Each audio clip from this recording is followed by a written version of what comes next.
So we'd like to take some questions from... Good morning. Grace Marcos from McGill. Thanks to all of the panel for a great first session. My question was for Will. You talked about the trade and at the international level, but I wonder if you have any experience at the national level looking at using trade to address problems regionally.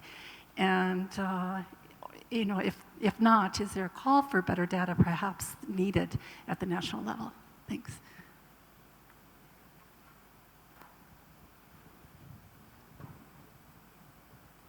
Hi, a couple of questions, maybe applicable to all speakers, but specifically for the first speaker, Marco. When you've talked about the cost of various foods, does the sustainability and the cost, I mean, have you looked at the differences in meat between smallholders, right? Like, people who are rearing a few chickens and goats in their backyard compared to factory produced meats? And just the whole meat and question, I think, comes up with all of these talks. And then the second question is, what is not being measured, especially with the trade, the presentation on international trade? There's so many foods that, even in this conference will be presented, the wild and uncultivated foods that people dependent on. And what we see is that they haven't been measured well, and, cost-wise, I don't know, if they have been accurately costed. So these two things, I think, do not reflect in large-scale economic analysis, and I'd be interested to see what you have to say about it. Yes, please, let's keep our questions short. Thanks very much to all of you. A really important session.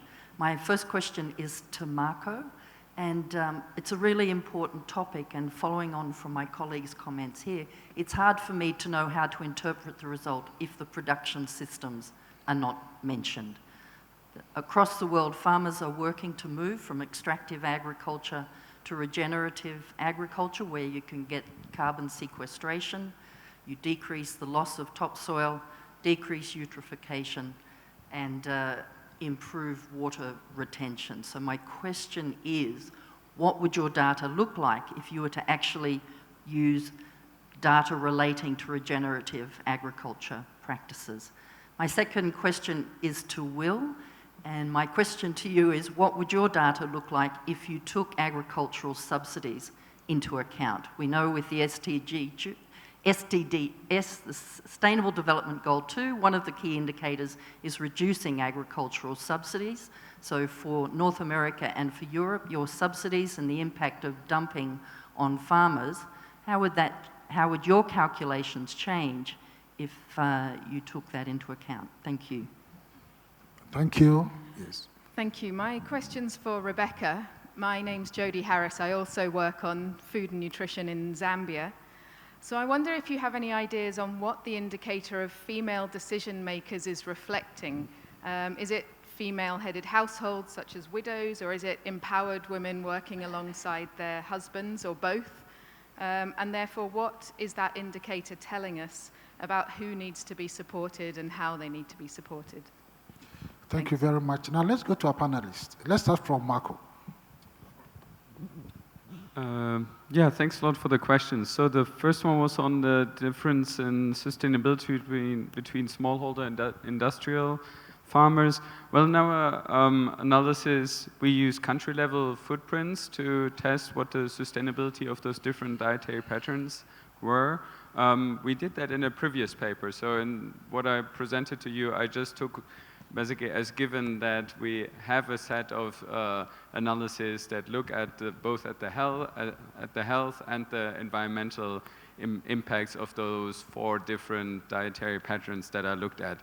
But of course they differed quite a lot across regions as well. So you saw the environmental impacts of those diets. They were greatly adopting those dietary patterns, greatly reduced resource demand in high and middle income countries, but increased them in low income countries. Very similar to what you see with prices. And again, the reason there is that the efficiency is just very low in low income countries. So producing shifting to these diets and shifting the production to those diets increases resource demand in those regions. And I guess that sort of answered the second question is, yeah, we didn't look at, complete changes in integrative agriculture. So we took, again, what is produced in a country and took averages of that production system, applied potential changes in improvements in production systems, and then based on that calculated the footprints. Thank you, Marco. Yes, Will. Yeah, great question. So starting with Grace Marquis' question, intra-regional trade is extremely important in many countries, especially very large and diverse ones like India. And that is something that we are looking at closely in, for example, Kalyani's paper within India, especially with this new market level data that will go right up to the most recent year. So big research agenda, great question. Sorry, you didn't give your name on the left, the questioner. Asked about what is not being measured, a hugely important question. One of the aims of this project is to shine a light on the potential value of improving food balance sheets. So whether food balance sheets can be improved regarding both the home gardens and local production of fruits and vegetables that are in the balance sheets but poorly measured, or entirely different foods that are not even in the balance sheets but could be potentially included. So big research agenda on that. And then Robin Alders asked the question about taking farm subsidies into account. So I have done quite a bit of work on that through that Kim Anderson project that I referenced and other projects. And the answer depends crucially on what you mean by subsidy.